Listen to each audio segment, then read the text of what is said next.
ჰორიზონტის მიღმა. უდაბნოს იჩუმეს ინარჩუნებდა. ოქროსფერ ქვიშაზე მზის სხივები გადაფენილიყო, ხოლო შორიდან ხანდახან ძლიერი ქარი ამოიქროლებდა, თითქოს უდაბნოს სული ჩორჩულებდა.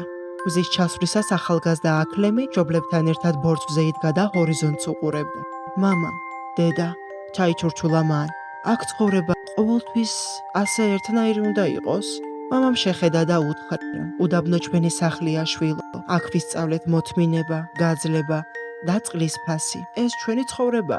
მაგრამ მე აქლემა ქვიშაში დაიხედა, თითქოს პასუხებს იქეძებდა. მე სხვა რამეს ვგრძნობ, მინდა ვნახო ის, რაც ზღაპრებში მსმენია. ოკეანე, სადაც წყალი ცასგავს და ჰორიზონტი უსასრულოა. დედამ ფრთხილად მიეფერა შუბლზე.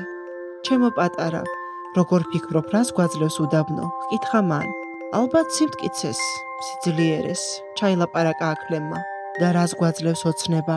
აქლემა თვალები დახუჭა და გულში იგრძნო, რომ ოცნება მას გზას და ახალ შეგრძნებებს აძლევდა. მამამ ღრმად ამოისუნთქა და უთხრა: ადამიანებს და ცხოველებს ხშირად ჰგონიათ, რომ იქ უნდა დაარჩნენ, სადაც დაიბადნენ, მაგრამ ეს ხომ სიმართლე არ არის. რახან აქლემი ხარ, რომელიც უდაბნოსაა შეჩვეული, არ ნიშნავს, რომ ოკეანეს არ იმსახურებ. მაგრამ თუ წავალ და ამით მწარედ შევწდები, ხმა უკანკალებდა აქლემს. შეცდომები გზა კი არა, მისი ნაწილი არიან, უპასუხა დედამ. თავარი ის არის, რომ შენ სულს არასდროს შეეპაროს ეჭვი იმაში, რომ შენ საუკეთესოს იმსახურებ. და ასე, აქლემმა უდაბნოს გადალახვა გადაწყვიტა. მშობლებმა თავიანთი კარვიდან გაუსწორეს მზერა. გახსოვდე, სადაც არ უნდა იყოს შენი სახლი და თბილი კერა ჩვენთან, ჩვენს გულშია. უთხრეს მათ. მარტო დარჩენილი აქლემი უდაბნოს სიღრმეში შევიდა. პირველი დღე მშვიდი იყო. მეორე დღეს ძლიერი ქალიშხალი ამოვარდა. იქნებ დაუბრუნდე, გაიფიქრა მან, როცა ქვიშა სახეში ეცემოდა. მაგრამ შემდეგ გაახსენა, შენ საუკეთესოს იმსახურებ და გზა შემართებით განაგრძო.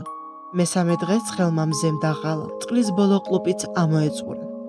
იქნებ შეუძლებელია, იქნებ ოკეანე მხოლოდ ოცნებაა, მაგრამ შემდეგ გაიხსენა. შენთვის გზა ყოველთვის არსებობს და გზა ისევ განაგრძო. 4 დღის შემდეგ აქლემი დაღლილი მუხლებზე დაეცა, მისი ცრემლები ქვიშას შეერია, მერე მოულოდნელად მოპირდაპირე მხრიდან მოხუცი კუ გამოჩნდა. რას ეძებ, აქლემო? იკითხა კუმ. ოკეანეს, უთხრა მან, მაგრამ ფიქრობ, რომ ის მხოლოდ ზღაპარია. კუმ გაიღიმა. ვიცი, რატომ გიჭირს, რომ გჯეროდეს.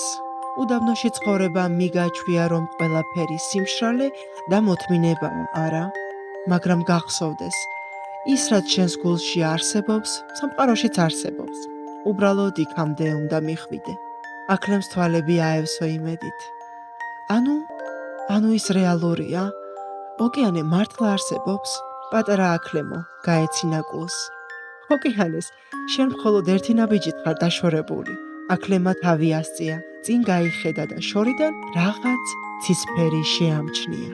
იგი მირბოდა, ქარი უკან რჩებოდა, ქვიშამის ნაბიჯებს უკან ირფქვეოდა და როცა ბორცვს გადასცდა, პირველად დაინახა უსასრულო სივრცე, ღრმა, ბრწყინავი ოკეანე.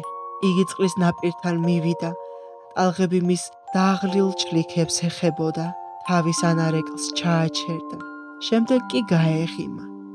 მე ამას ყოველთვის ვიმსახურებდი, თქვა მან და პირველად არა მარტო უდაბნოს, არამედ საკუთარ თავსაც გადალახულად გრძნობდა.